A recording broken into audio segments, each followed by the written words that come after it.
গল্পের বই পড়ার অনেক উপকারিতা রয়েছে যা আমাদের মানসিক, আবেগিক এবং সামাজিক দিক থেকে উন্নতি ঘটাতে সাহায্য করে। এখানে বিস্তারিতভাবে আলোচনা করা হল। গল্পের বইয়ের মাধ্যমে নতুন নতুন জগৎ, চরিত্র এবং পরিস্থিতির মুখোমুখি হয়ে কল্পনাশক্তি বাড়ে। আপনার মস্তিষ্কের সৃজনশীলতা বেড়ে যায়। বিভিন্ন কাহিনীর মাধ্যমে সমস্যা সমাধানের নতুন নতুন দৃষ্টিভঙ্গি ও ধারণা অর্জন করা যায়।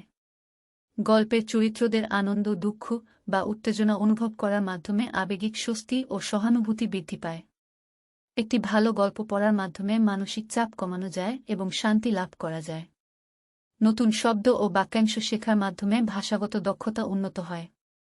বিভিন্ন লেখক ও শৈলীর পরিচয় পাওয়া যায় যা আপনার নিজের লেখার কৌশল উন্নত করতে সাহায্য করে।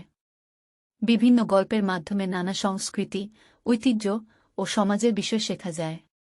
ইতিহাস এবং সামাজিক সমস্যাগুলোর উপর আলোকপাত করা হয় যা জ্ঞান বৃদ্ধি করে।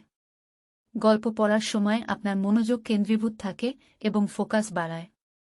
গল্পের মধ্যে ডুবে যাওয়া মানসিক চাপ ও উদ্বেগ কমাতে সহায়ক হতে পারে। চরিত্রদের অভ্যন্তরীণ জীবন ও সম্পর্ক বুঝতে পারা আপনার সামাজিক বোধ ও সহানুভূতি বাড়াতে সাহায্য করে। গল্পের চরিত্রের মাধ্যমে মানবিক সম্পর্ক ও দ্বন্দ্ব বুঝতে পারা বাস্তব জীবনের সম্পর্ক উন্নত করতে সাহায্য করে।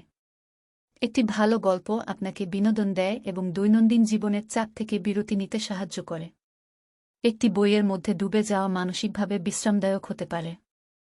বিভিন্ন চরিত্রের জীবন ও চিন্তাধারার মাধ্যমে বিভিন্ন দৃষ্টিকোণ থেকে পৃথিবী দেখা যায় যা আপনার চিন্তাভাবনা বিস্তৃত করে।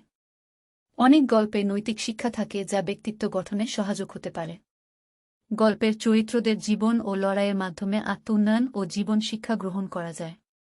গল্পের বই পড়ার মাধ্যমে এসব উপকারিতা অর্জন করে আপনার মানসিক ও আবেগিক স্বাস্থ্যের উন্নতি ঘটাতে পারেন এবং জীবনের বিভিন্ন দিক সম্পর্কে আরও ভালোভাবে জানতে পারেন।